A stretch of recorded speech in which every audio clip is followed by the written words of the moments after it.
I have covered China, and I can tell you that it is a world apart. As much as India may have fallen in the global sort of press freedom rankings, the level of pressure that we get in terms of any sort of responsiveness or visibility into the workings of the government, it's a completely different level. Sometimes I wonder, and Gerry, no offense on this, I really wonder whether people who come in for 2 years, 3 years, whether they actually get India. Well, Kanchan, I wonder if Indians get India. When I write or when I edit articles now by my reporters, I do bring a lot of things that I learned at the Post to my rewrite and to my editing, because I think the nut graph is still very important, and I don't think there is enough nut graph in Indian stories, and that just irritates me. I got my office to Specifics, prepare a dossier on Gerry and Rama. since you mentioned dossiers, I won't refer to them. But here are a set of headlines. just headlines. I'm not even going into the stories. Okay. And no bylines. And Gerry will tell you this. I mean, I'm quite okay with the foreign media, and I'm quite cool with them on a one-on-one basis. But I've got a job to do. I was blown away by just how not only idiotic that is, but how insensitive that is. That Gambia would kill 69 of their children to show Indian small pharmaceutical company in a bad light. The job of the media is not to bring down governments. The job of the media is not regime change, is not to undo the verdict of the people. So the job of the media is to make sense of what's going on, explain to the readers where we are today, how we got here, where are we going next, right? Are we in the business of regime change? No, that's for the US Marines. You violated the dignity of the dead and the dying by printing such horrific photographs. You would not dare climb onto one of those trucks and take photos of those putrefying bodies and print them on your front page. And for you, it is dignity in death. For us, no dignity in death. We want to expose India. When I first heard that there would be an opportunity for you guys to put a right-wing thug and a secular libtard together on the same stage, I thought, this is something we gotta do. No, I'm just joking. But truly, I think it's a great subject to discuss. Thank you all. We have fantastic sessions lined up all day. I was especially looking forward to this one because Newslaundry's entire reason to come into existence was media critique. Look at the media critically, because media critique wasn't a thing in India for the longest time for a variety of reasons. Some good, some not so good. And this is a media critique in one sense. Now, in a world where media was consumed only by the market which it was serving geographically, pre-digital age, while broadcasters did broadcast overseas, it wasn't as ubiquitous as it is now.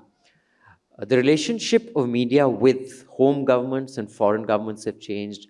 Governments' expectations from media has changed, and media is now looked at, scrutinized, used, misused, and often, media also has its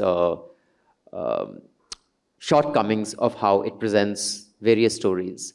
So this panel will discuss these issues. I will start off with Kanchan Dada, who his resume didn't say, not the resume, the intro, that he was also a columnist for Newslaundry for a while.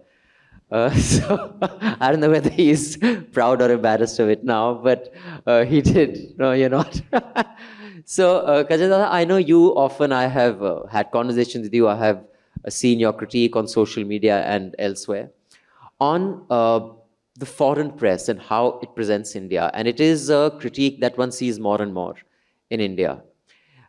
Can you tell me, is there an inevitability in how any government will perceive how their country is reported in foreign media? Is that an inevitable conflict, or is it unique to India and the Western media? I don't think... anyway, let me begin by thanking you for having me over here. right-wing thugs are not welcome in most places. And my association with Newslaundry almost dates back to the time they launched. And one of the reasons I am here is I think very highly of Abhinandan and Newslaundry. I may not agree with him or his forum. And anything.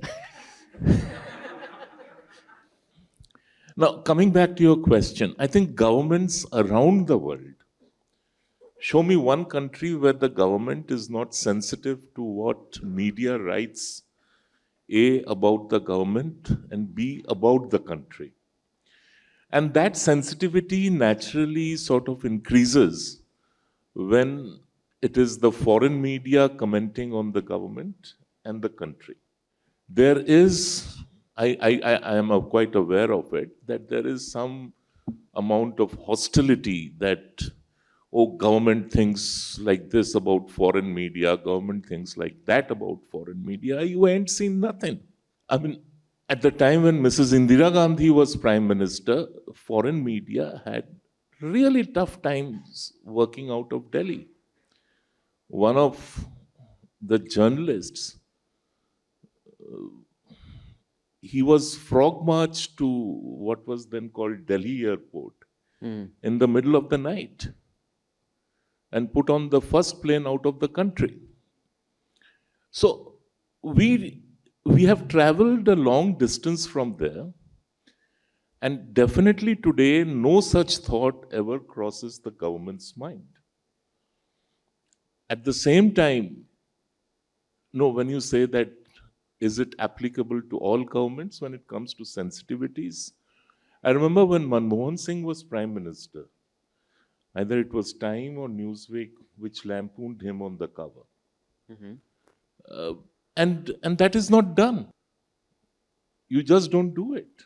And it was a very cruel lampooning. So, yes, government is sensitive, but government is not prickly about it. And just 30 seconds more. Sure.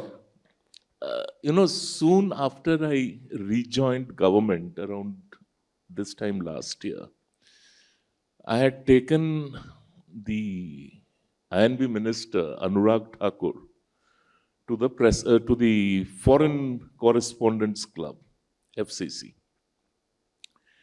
And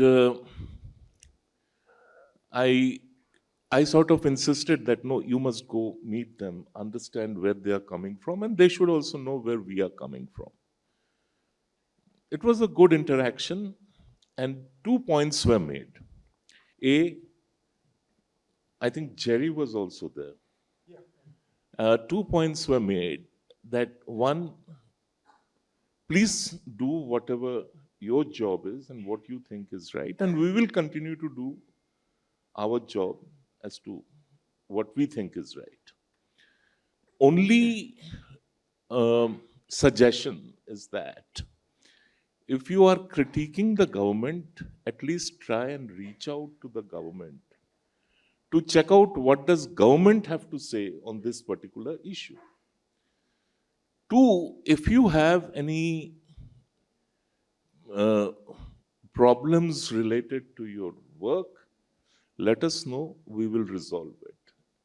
And the problem, which was sort of a common issue over there, was about the duration of their visa, the J visa, that they need to continue extending it, and it is linked, the term is linked to their accreditation, so they have to reapply for accreditation. And that issue was solved within the next 1 month. Since then, I have personally arranged for several interactions with senior ministers in the government and foreign media. We'll come to that later if you remind me. I will. First of all, thank you so much for coming and for your kind words, even though we don't agree on anything. But I will say, Kanchan has been braver than two journalists and one sitting minister who I met at an event recently, and while walking up the stairs, they shook my hand very warmly because we've known each other for a long time. But as soon as we got to the landing where there were photographers, they said, we shouldn't be photographed together. I can't be seen with you. So thank you for agreeing to be seen with me. So Gerry, now that you have an assurance that you won't be frog marched to the airport, how much of the government's criticism, critique, which can be very healthy as well, the interactions, are of the quality or of the nature that you think are a step forward in media-government relationships, the dynamics, which will be adversarial at some level? And if you can share some experience of other countries, in what sense is India unique or not unique? And there was another instance, Dada, of Time magazine making a reference to Atalji's drinking. And the same evening, I think the Time correspondent was on the flight by Alex Berry, that's right. This is in the late 90s, early 2000s. But yeah, go ahead, Gerry. Sure. Thanks, Abhinandan, and thanks, Kanchan, as well. When I first heard that there would be an opportunity for you guys to put a right-wing thug and a secular libtard together on the same stage, I thought, oh, this is something we gotta do. No, I'm just joking. But truly, I think it's a great subject to discuss. And what Kanchan said has, it's true, and we can talk about that later. I would just say that, as heated as the rhetoric can often be and sort of the noise that you would hear on social media, there is not a whole lot of, I think, sort of toxicity or sort of negative experiences that I actually personally would say that I have experienced in my dealings with the Indian government. When it comes to, I think, reaching out to the government for their perspective, they have generally been responsive. Kanchan here has, as he said, set up interactions that have been helpful in shaping the way that we see the perspective of certain government ministries. It's, I guess, when it comes to this perennial view or sense that, the foreign media is hostile, I guess, I would just say that, it's kind of the basic dynamic and the basic posture, I think, of Western media, in that, generally we will sort of slant towards writing about negative news, right? I think that's something that none of us can really deny. That's something that, is, as they say, if it bleeds, it leads, right? And that's not something that, I would sort of reject. And, there are also, I think, basic, undeniable ideological differences that most of the, let's say, the large sort of influential American newspapers have, and what the ruling dispensation in India have. And those differences Kanchan and I have also discussed. But I think at a working level, look, I never lived through the emergency, but I have covered China. And I can tell you that it is a world apart.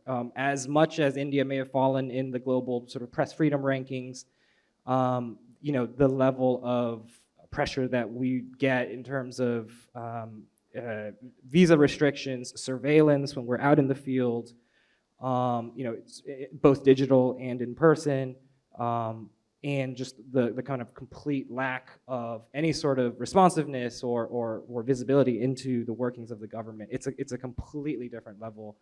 And I can objectively say that, there are reasonable arguments to be made that India's perhaps the trajectory isn't going in the right way, but I think that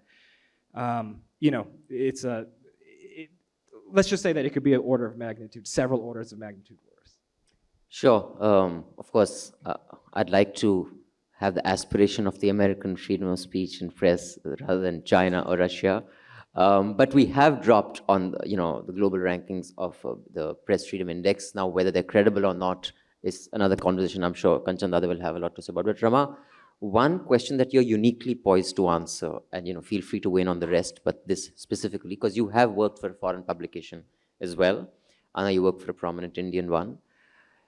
Do you have to undergo like a zone shift when you're writing? Because when you are writing for an American publication, there is a certain American gaze to, the Indian news and just the kind of news that Gerry said that they will pick up. And when you're writing for an Indian publication, did you consciously feel that, see that, or even try to make any shift in your reportage or style? Definitely a huge cultural shift, and as you said, the gaze shifted. Everything is news, of course, here, whereas in the Washington Post, when I was there, we had to pick and choose what is news, what would be of interest to American readers. But having said that, the central part of my work at the Post was to explain India to Americans. And our editor used to say, make sense of India for Washington. They didn't say State Department, but they said Washington. So a lot of it had to do with what is India, capturing the change, what are the conversations, what are the aspirations, anxieties, tensions. So it was a lot of explanatory style of journalism. And when you wrote, you had to explain from the beginning. So, a lot of words and paragraphs used to go into what is India, stuff that Indian readers don't need. So the context, of course, that the 3 or 4 paragraphs of context is not needed when you write for Indian media, of course. But having said that, this is a digital era. So what you're writing for that audience is traveling back here. And what you're writing for here, for Indian audience, also travels around the world. So that clear distinction is gone now. When I write or when I edit articles now by my reporters, they come back from their ground reporting, I do bring a lot of things that I learned at the Post to my rewrite and to my editing, because I think the nut graph is still very important, and that the all-important nut graph, which all of us learned about in American media, I don't think there is enough nut graph in Indian stories, and that just irritates me, because the nut graph is the so what paragraph of your article. Why should the reader care? What is the big picture here? That's just lacking across Indian media reportage, and it just irritates me. And I'm always adding that thing. It's not reinventing this is what India is, but this is the moment we are trying to capture in this article, and this is what is changing, and this is why you should care. And what is the big picture has to be there in the first intro section, and that's something I really insist on, and that's something I learned at the Post. No, and vis-a-vis the relationship with the government, or how the governments would view you, as a print or as a WAPO. So I worked at the Post for 27 years. So Congress government, Narsim Rao government, and 2 United Fronts government, UPA, Manmohan Singh, and Vajpayee, and Modi, 3 years of Modi government. The previous governments, let me go to UPA government, used to go out of their way to try and help you because they really cared how they were seen in the foreign media, right? And everybody cares. It's not like the Modi government doesn't. But they used to go out of their way to help. The 3 years that I was at the Post since 2014, couple of incidents I'd like to tell you about. 2 ministers, and I won't name them, when I went to interview them for a story, before the minister summons you, and you've got an appointment before the minister summons you in, there's an ante room where you sit and you wait for maybe 10 minutes, 15 minutes, and you're sitting with the minister's political secretary or an OSD, and both times, what I saw was this OSD having a dossier of your previously published article, maybe a dozen articles, underlined, highlighted, yellow stick pads, stick notes. And the person is sitting with me, and I'm waiting to meet the minister, and he says both times, "Aapka coverage bahut biased hai. You're That very means your biased." coverage is very biased. Is very biased. So I'm not expecting this. So I'm not expecting this conversation. I said, based on what? मेरे पास पूरा document है, folder है. I have the whole folder, and your articles, your bylines are here with me. So I remember saying, point out some inaccuracy. Was there anything inaccurate that bothered you? No, it goes beyond, bias goes beyond facts. Now, then your definition of bias and my definition of bias is all different, right? But what it does is this government, from the 3 years I was there, maybe it has changed now, begins by admonishing you. It is not welcoming, it is not helping, it begins by that tone of admonishing. You are wrong, you don't get India, and there is a bias. So you're on the defensive. You're struggling to explain yourself, even before you meet the minister. The minister never ever does. It's the person in the ante room who intimidates you, or who, and they don't intimidate you, it's a wrong word, but they smile and they're telling you the exact same thing. Being an Indian citizen in an American newspaper was a whole new game, because you were viewed with suspicion. You are a traitor to the Indian cause, as far as not the government, but even the overseas Indians. You are the Uncle Tom, you get that treatment. That's a whole new treatment that you get. So which I got a lot from the overseas Indian community and also the Indian government. And the print is different. Print is very different, but I have to say, it's not just this government. When a colleague of mine at the Post did the big story towards the end of Manmohan Singh government, calling him the silent, tragic PM, it was like a big takedown of Manmohan Singh government. The PMO came down so heavily on us, and the PMO was literally calling up people who were quoted in the story and asking them to take back their quotes. Basically, and the Congress held a whole press conference on that story, just one story. And, basically the whole the goal was to discredit the story, to kind of indicate that you've made up the quotes. So there was that problem also. So it's not just this government. Yeah, that's there. So I have actually 3 issues I want to touch upon. So I would urge everybody to keep the answers short so I don't miss any of those. And we have a packed house, so I know we'll have a lot of questions. Dada, this question is specifically to you, and I have separate ones for the other 2. And anything else that, of course, you want to add, is that, I notice, culturally in India, the press has not been as free as many other countries. And I mean, for the longest time, I don't think, I will tell you, I was at an event with Swapan Das Gupta, and he made an opening address that how, when he was a young journalist, the intimidation that used to happen, how they had to fall in line, it is not new. And I asked him a question from the audience. I said, you buckled, I guess, your generation buckled. What is your advice to the younger generation? Should we do what you did, or should we push back? So it was what I want to hear was that now, because he's on the other side, should we or should we not? I didn't get a clear answer. But the one thing that is a theme is that, it was so bad then. And this is, some clarity I want from you, that many people, credit the Prime Minister earlier for bringing computers to India. Many people credit, the late Sheila Dikshit for bringing flyovers to Delhi. Now, I'm not saying they did something bad, but I mean, it was inevitable, wasn't it? I mean, unless we were in North Korea, computers would come here. You can't say Rajiv Gandhi brought computers to India. Similarly, if the trajectory of the world on freedom, on press is going this way, and we are comparing ourselves to Indira Gandhi or Manmohan Singh or Atalji, isn't that just not sensible? In any, whether it's press, computers, roads. I get what you're saying. And I don't think, I am a Dehati from Jamshedpur, so my English skills aren't that good. I didn't mean it as a comparison. I just said that all governments, not only in this country, but around the world, are sensitive. Some are prickly. The current government is also sensitive, but not prickly about it.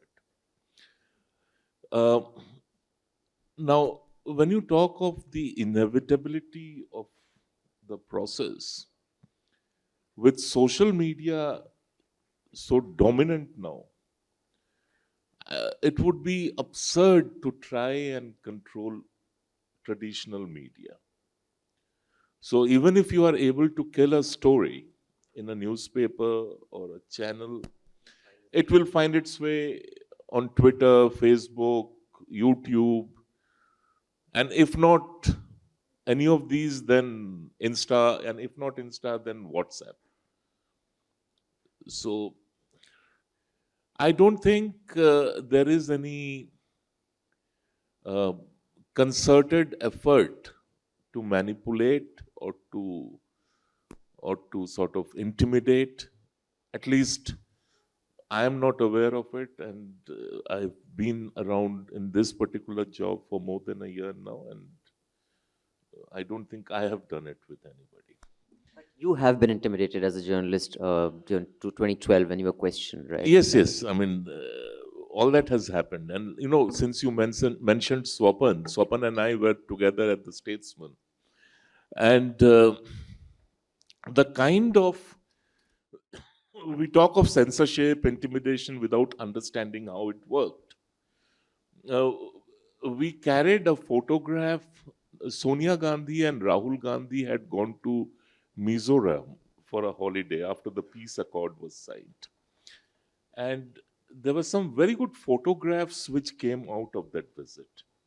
They were very nice, warm, family photographs, very human. And Sonia was wearing a t-shirt, a crocodile t-shirt. Crocodile was the big brand those days. I carried a photograph in the section I was looking after. And they just went berserk. Sharda Prasad called up C.R. Irani and said, "What have you done? They will lock up your Delhi office. They will kill you. Please do something about it." C.R. Irani, who never usually panicked, called me and said that, "Look, we need to do something because I don't understand what was it." Then Swapan and I sort of devised a thing that it was purely, to sort of show the human face of the Prime Minister and his wife, and we had no evil intention. Now, that is the kind, and I was so young at that time, I think 26 or 27, and imagine how intimidated you would feel if the Prime Minister's office was calling up and trying to bludgeon you because of some stupid photograph you read. Then, of course, the lafra over 66A, which you are aware of. And I even lost my first job with the Pioneer over this. So it's all right. It's part of the game. Now, quickly, just some 10-second responses. Now, the whole idea of having these ministerial interactions with the foreign media was that people like Gerry and others who come in, and they are new to this country, they are understandably at a loss, they don't know how to connect, and the whole idea was to bring them face to face, and these are closed room meetings, you can speak your heart out, it's not reportable. And these are small groups because we invite only 20-22 people. And the whole idea was that they should be able to connect with the minister directly or his OSD directly, so that if they are doing a story, they don't need to look around whom to get in touch with. The sadness of it all is by the time we were doing the third or the fourth round, the foreign media stopped attending these interactions. So they started sending their Indian colleagues, the local staff. Now, I have nothing against the local staff. Good that they come in and meet ministers. But that wasn't the purpose. So they became disdainful. I don't need to go and meet Hardeep Singh Puri to understand India's oil imports from Russia. And yet I shall write and publish that India is funding the Ukraine war, Russia for the Ukraine war by buying so much oil from them, which is hogwash. The numbers which were cited were fictitious and they were not cross-checked, and not even an effort was made to cross-check them. And I don't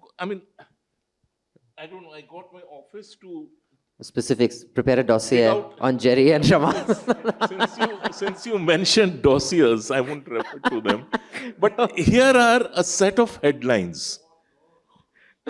Just headlines. I'm not even going into the stories. Okay. And no bylines. And Gerry will tell you this.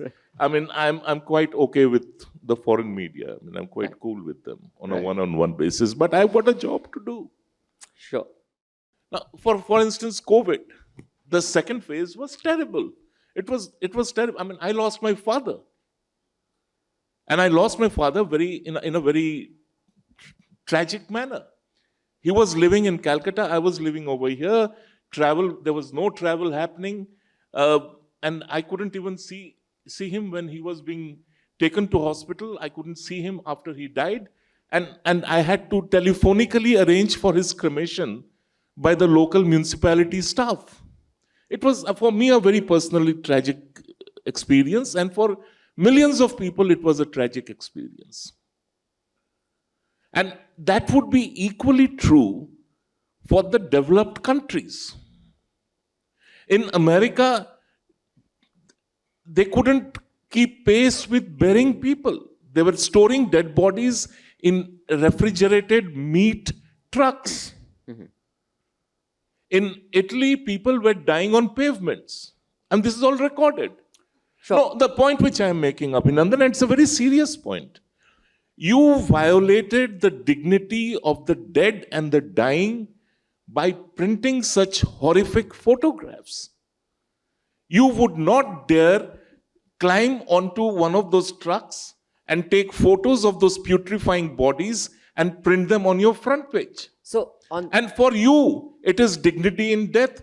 For us, no dignity in death. We want to expose India. Right. What are you exposing? Sure. So, allow me to come in. Just one thing I want to correct you on, Kanchanda, because this was taken up at that time also. I myself used to watch television because that's what I do, watch news all day, which is why my colleagues question my sanity.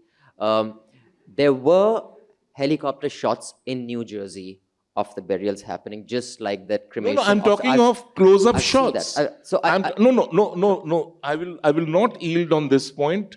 I'm very clear on my mind. I'm not going to take a judgmental position, oh, you were wrong or right.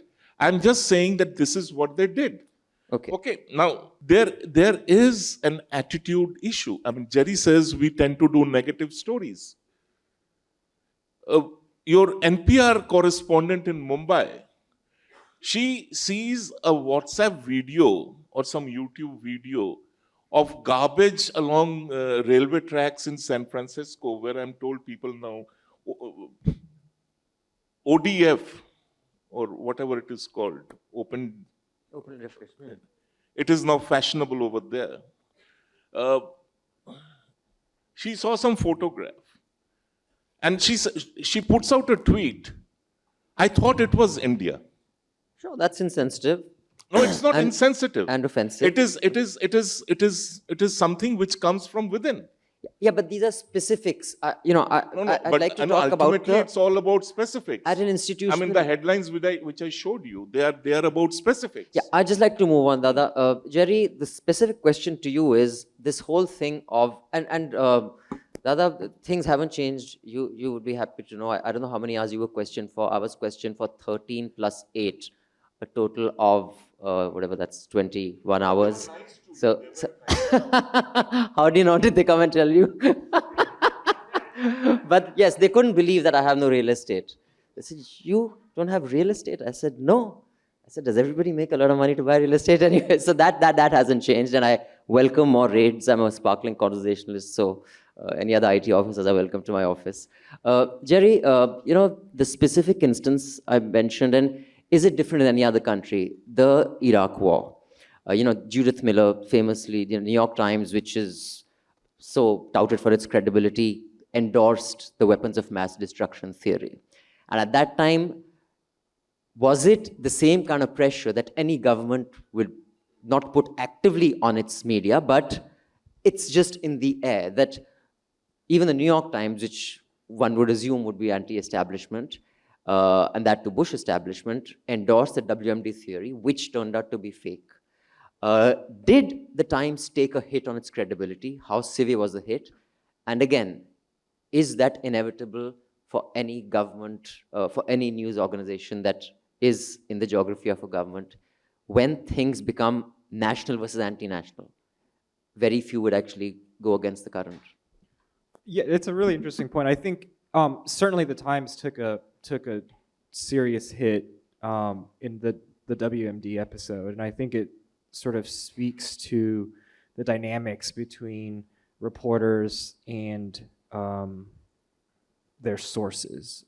And I would say that, for example, there are certain beats. For example, let's say, and I'm just making a general sort of observation about American media. Let's say in terms of local news or crime reporting or sort of local government reporting, or even national government reporting, in which you do see a kind of antagonistic confrontational relationship between the media organizations and the government. Often when it comes to foreign policy or international affairs, that dynamic can, in my personal sort of observation, it can flip. Simply because, let's say, when you are the beat reporter for the White House, you're covering the National Security Council, or you're covering the Pentagon, or you're covering the State Department, your sources that you sort of talk to day in, day out, who you get the sort of the preponderance of information from, are pushing a certain line. And I think that tends to certainly sort of shade and tilt your coverage. And it's do I have a solution to that? I mean, other than saying that it's, I guess, obviously every reporter's duty to be skeptical and push back, but I think some of those kind of ingrained dynamics and those source relationships can be very difficult to break. And arguably the same thing happens in let's say corporate journalism, where you cover a company for so long that you sort of almost start to kind of take on their point of view. And so from that perspective, if you were to look at, say, let's say that the U.S. and India were at loggerheads over some sort of foreign policy issue, would most American newspapers, because of this dynamic that I described, kind of naturally tend to take the side of the U.S. government? Unfortunately, probably yes.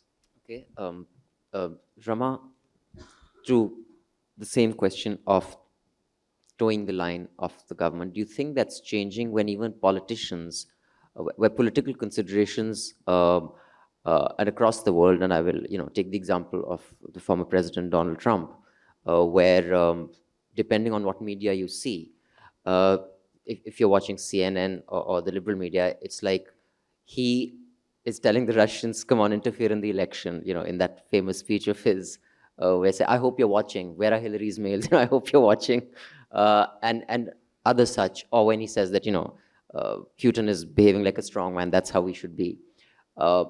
Whereas once, side of the media says that is against American interests. So do you think even what is seen as national interest now has become so polarized that, like Kanchan Dada said, no matter what your political alignment or affiliations, if the Indian Prime Minister was insulted, most Indian journalists, irrespective, would say that's just not done. But now it really is so polarized that it depends on what side you're on. And accordingly, the media can just go completely the other way. About insulting Indian Prime Minister, I'll go back to the example I gave, because many people cheered when Manmohan Singh article came out in the Post. Many people in India, many politicians, they shared it very happily, cheerfully. And the same thing happens now. There's a group that will share negative FT, WSJ articles about India, Economist articles about India, cheerfully in certain WhatsApp groups. And the other WhatsApp groups will be sharing the Time magazine, influential readers of the world, Modi included, Modi featured kind of articles. So yeah, of course, the politics is polarized, so society is polarized, media is also polarized, right? But having said that, much of what we see in the world of media today, India and around the world, you've had some 40, 50 years of a certain kind of political systems, international order, right? So you can say this media was forged in that. And now around the world, not just politics and political systems, but social systems, a lot of conversations that are changing around the world. India is not unique. Is the media, which is forged in the earlier ecosystem, and I'm not using the word ecosystem in a negative way that people in this government do, but it, you know, the liberal democracy, you know, diversity and inclusion, those kinds of values, the media around the world is kind of finding it difficult to adjust to a new one. And so it brings the earlier lens, the critique, to every new government. The same thing happened in the US, right? And the same thing's happening here. The same thing happened with Boris Johnson. So the lens of the media remains the old ways of looking at society and looking at progress. But the conversations and the political conversations around the world have changed. So they are at conflict right now. So does this mean the media has to change? No. Does this mean the media has to constantly be in a negative, like I will question you, I will critique you? No, that's not the job. The job of the media is not to bring down governments. The job of the media is not regime change, is not to undo the verdict of the people. But the job of the media is to make sense of what's going on, explain to the readers where we are today, how we got here, where are we going next, right? Are we in the business of regime change? No, that's for the US Marines. So it's not the job of the media.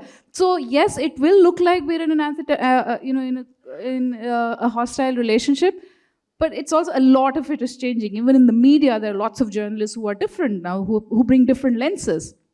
And I think the old lenses in some situations have gotten lazy also, which are also being questioned in many newsrooms, even in India, I'm noticing. So, you know, the old ways of editors thinking, some new journalists will come and will say, no, that's not the only way to look at it. There are other ways of looking at it. Some are problematic, some are not. But this conversation is important, and it's happening in the newsroom, it's happening in town square, in the political arena, everywhere. Now, how the Western media covers India is one issue, but is there also a concern of how Indian media covers India or the West? I had it on my research paper, which I've left in the room, but there was this one a news channel, and I don't know if my colleagues are here, who the recent deaths that happened in Gambia, 69 children died consuming that cough syrup. There was an Indian news channel that said there's a conspiracy against India, because everything is a conspiracy against India, because the expectation is that they will toe the government line. Does anyone remember what channel that was? I think Yusra put together that document for me. India News of the doc. Thank you, thank you. See, I would know nothing without a wonderful team. Now, I was blown away by just how not only idiotic that is, but how insensitive that is. That Gambia would kill 69 of their children to show Indian small pharmaceutical company in a bad light. That's just one case. Does this worry the government that our over-enthusiastic and kind of lunatic fringe media will cause problems for the government? Because the next day, Jaishankar, expressed condolences, but I'm sure that embassies are watching what Indian media are doing, and much of this media is funded by government ads. Are you also concerned about them going too far and creating problems for you? I'm happy to inform you that this government has drastically cut down on spending via ads. So if you are going to pin that on this government, it won't I'm just work. saying, because maybe, but possibly not this government. I agree with you that in a very limited sense. You see, the problem is that, and I say this without any rancor, because I think editors have failed more than anybody else.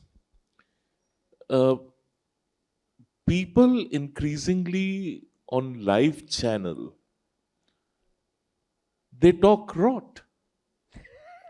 Yeah, an understatement. I mean, because there has to be a constant chatter. The helicopter hasn't landed, but you know what a helicopter is. It flies and it has whatever. It goes on and on and on. But that's benign rot. No, but I'm talking about toxic rot. No. You think it's toxic, but I don't pin it down to some great conspiracy behind putting out this. I don't think the newsroom decided that we are going to say this. It's wrong. I mean, in the sense that any Indian company, that too a pharma company, whether you are producing only for export or for domestic consumption, you have to follow the laid down standards and guidelines, and which we have. If what WHO has claimed is true, because it needs to be investigated, it's a shameful thing to have happened, and that besmirches the image of India as the pharmacy of the world. So let's get out of it. Now, I don't really want to get into, because this was more about how government looks at foreign media. Someone mentioned you don't get India. I think Rama, you said that someone told you don't get India. And sometimes I wonder, and Gerry, no offense on this, I really wonder whether people who come in for 2 years, 3 years, whether they actually get India. Well, Kanchan, I wonder if Indians get India. No. I mean, I attended a Northeast session yesterday, and we had fantastic speakers from the Northeast. And no, that's changing. That's changing and very rapidly. I mean, I think the whole imposition of Hindi in the South states, I don't think the North leaders get Tamil Nadu or Kerala or Karnataka. So we don't get each other. We are not talking language politics over here. But I'm just saying getting India is a... No, by getting India, I mean that there is more to India than what the political analysts at embassies and high commissions whisper into your ears. I hope none of them is here. No, just give me countdown. So if you could quickly wind up, I want to get questions because otherwise I'll be... And a very quick point. I really wish they would get out of this mindset that if it's a story out of India, it has to be a negative story. Right. I think readers around the world are tired of reading unhappy, contrived, unhappy, negative stories. These are not genuine negative stories. These are stories which are contrived. You determine that today I shall file a story, and the story shall say that the dark continent. Now, that will be the headline. Now I will start building it up bottom up. So it doesn't, So, okay, I'm going to open this out, although I will say that even we are asked this all the time. If I wanted to make happy stories, I would have joined Karan Johar and made cinema. I think news is about putting the dark side. But I have just one quick question. I'm so sorry. I know you have a lot of questions. And you just think about this. I want quick answers once the questions are done. There was a story a while ago about this Indian who was arrested in Pakistan. He wasn't arrested in Pakistan, but he was, I think, arrested in Afghanistan, taken to Pakistan. They said he's a spy. India said he's not a spy. All sorts of conspiracy theories were happening, but no one could do a story on it because no one had complete evidence. But we had a hypothetical discussion in office that let's say some Indian news organization does find out evidence that he was indeed a spy and not just a businessman. Carrying that story, would that be appropriate? And for any country. So just think about it. Would you carry that story? The Indian government is saying he's not a spy. The Pakistan government is saying he is a spy. For any country, if that happened, what would the appropriate newsworthy response to that be as editors? Think about that. Just, I want carry, not carry is the only answer I want. But before that, questions, I again repeat, like I do here, keep your questions short and to the point. I am brutal in my interruptions if it goes into a lecture. So please avoid that. Let's keep this pleasant and nice like a Karan Johar film. So let's start this young man here.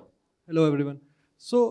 Basically what I wanted to ask is, whenever I see any news channels or even in Instagram, I'll see our foreign ministry locking horns with the West and they are giving it back to them, and me being working in a US company, I fear the backlash, and, I understand there might be something paid, while our media is showing that we have, all those master strokes that we are taking, but from the US, from their perspective, is there something, since we do not have a US ambassador here from the last 2 years, so is there something going on behind maybe if you can shed some light on that? I don't think anyone here has any clue what's going on behind the scenes. We are just news people, man. We ain't to the CIA or the spies or with the Indian RAW. They won't recruit people like us. So, another question, if you have a question that this panel is equipped to actually answer. This young boy here, right here. This is Adhyatma here, and I'm from the WIPS University. And my question is to especially Gerry. The question is that it's not typically related to the topic that we are having the conversation on, but I want to know the viewpoint on your Julian Assange as a journalist. And we have an Australian editor who is being, he is struggling to be evacuated to the United States. So I want to have your viewpoint. What would you write as a story? Is Julian Assange a journalist or not? That's one, that discussion I've had. So is he a journalist in your view? That data dump, was that journalism? My personal view is that I think that there needs to be an additional level of, I guess, sort of verification, filtering, putting things into context. And I think simply just dumping a large cache of leaked documents isn't wouldn't meet that bar. And I think that the way that sort of Snowden did it seems to make more sense, right? Say, look, we have this massive cache, but we want people who can look at it, analyze it objectively, and the ultimate result may be the same, right? By having sort of passing through that additional filter, I think is actually an incredibly, is maybe arguably the most important step in the entire process. All right, that young man with the gray beard. Hi, a question, is media ownership, whether American or Indian, that dictates what kind of coverage might come out of a second country? Would anyone like to say that? Would media ownership dictate the kind of coverage? No, I personally don't think so. I know, it could, for instance, one could say that the owner of Amazon, who also happens to be the owner of Washington Post, and therefore he influences. I wouldn't want to comment on that, because one would then have to really look at very closely the business reports out of India which Washington Post carries, and whatever the stated objectives of the owner of Amazon is. So I have no quick, ready answer to that. Either of you, do you have a take on that? Does it influence ownership at all? Not in my experience, no. Yeah, as Kanchan alluded to, Jeff Bezos is our owner. I've certainly never had the sense that he plays a role in the newsroom. And from what I can tell, we have covered things that are sort of unfavorable to his interests, whether it's about sort of Amazon's labor practices, its unionization efforts in the US, and things like that. Just one comment I have, Dada, is if we go by the rules of the land, it's if that is the standard to be applied to WAPO, then that should be the standard that Indian media follow. And if Indian media don't follow that standard, then you can't expect the foreign media to follow that standard. And then as I said, we are talking about government's view of foreign media. Right. If you had a session on Indian media, right, this is the point I would have made. Equally shameful was the coverage by a certain tin canister journalist. Right. We So shall not I'll leave it at that. Okay, fine. Now, thank you so much for all of you for coming. Do you have anything to add before I wind up with the rest? Because we are out of time, and it's Gerry.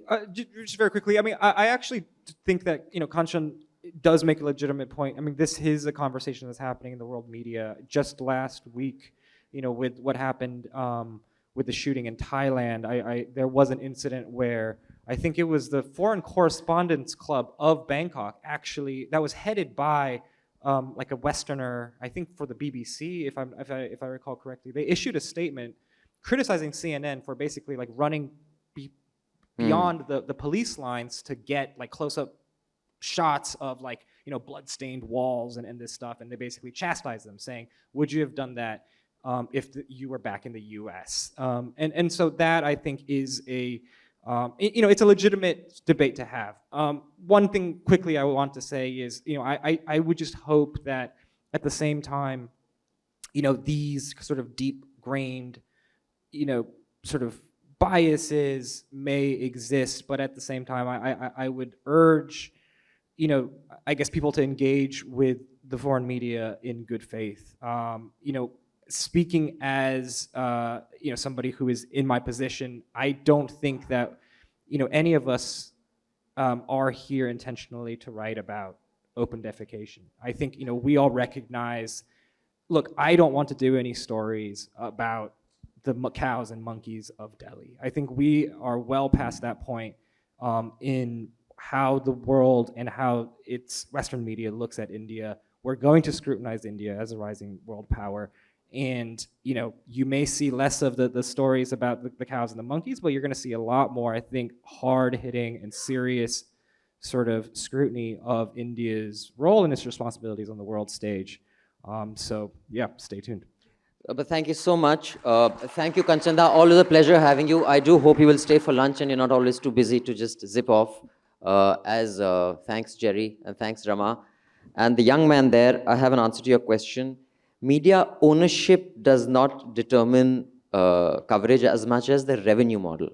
And the revenue model that works is when you pay to keep news free. And whenever I have a captive audience, I always say that Newslaundry does not depend on advertisers. We depend on you, because we say when the public pays, the public is served. When advertisers pay, advertisers are served. Pay to keep news free, okay? So that's the model. Thank you all.